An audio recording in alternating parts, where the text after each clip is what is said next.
इतना सुंदर से आई वही लोग चुनरी ओढ़ ओढ़ के साल ओढ़ ओढ़ के बैठे हैं।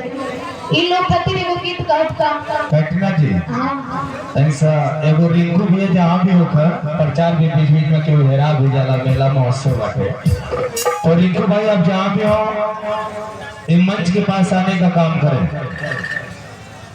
ऐसे कि मेला महोत्सव में कोई हेराऊ जाला कि संगी के पीछे भी चल जाला तो प्रचार करना जरूरी हमनी के बात। आई धन्यवाद।